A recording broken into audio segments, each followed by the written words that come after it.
I've watched a lot of series in my time, and almost every long-running shonen battle anime runs into the same problem. How do you keep powering up your protagonists in a satisfying way? How do you continually have enemies more powerful than the last? Some series take an approach I find less than satisfying by simply increasing a number representing their power level and giving them more and more ridiculous upgrades. If everyone has access to the same basic abilities, then the only thing that differentiates them is their power level. With regard to enemies, there are even more examples of TV shows and series that have problems with escalation there. You can start out with underdog heroes beating nigh insurmountable odds, but what's the next step after you've already killed God? You've basically run out of potential for escalation.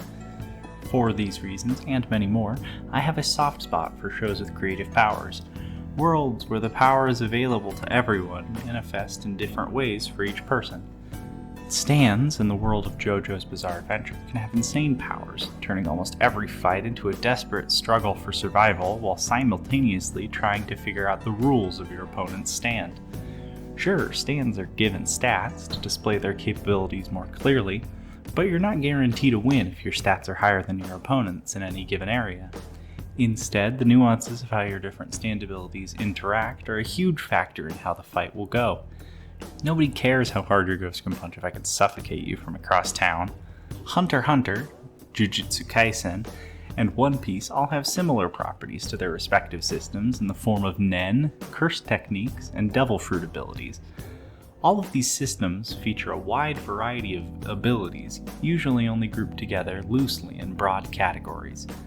In early One Piece, enemies who were arguably stronger physically than the whole crew were beaten through creative use of Luffy's rubbery abilities. However, since the introduction of Haki, things have become less focused on devil fruit abilities overall. At this point, the person with better Haki will generally win in any given matchup, though there are of course exceptions. Honestly, I have no idea how Frankie is keeping up with the rest of the crew at this point. In any ordinary series, if the main character is having difficulty winning a fight, you would expect them to get stronger in order to beat the enemy giving them trouble, perhaps in some kind of training montage. Though that does happen in these series with strange and creative power sets, it's more likely for them to find a solution to their problem through deduction or reasoning.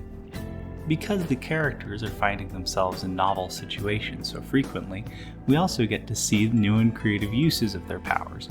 Unique problems require unique solutions. Jujutsu Kaisen takes a slightly different approach to this philosophy, as most of the interesting uses of the powers in JJK happen as a result of unique team composition. Teamwork is incredibly important in JJK, which helps to emphasize the overwhelming strength of its antagonists. Because of that, the most interesting part of fights in JJK are not how one person utilizes their own abilities, but how their abilities interact with those of their allies. In short, interesting fight choreography and hype action sequences are not the only things that make fights in anime fun to watch. If you want to keep people engaged for a long time in your series, confronting the characters with unique challenges and circumstances can be equally as important.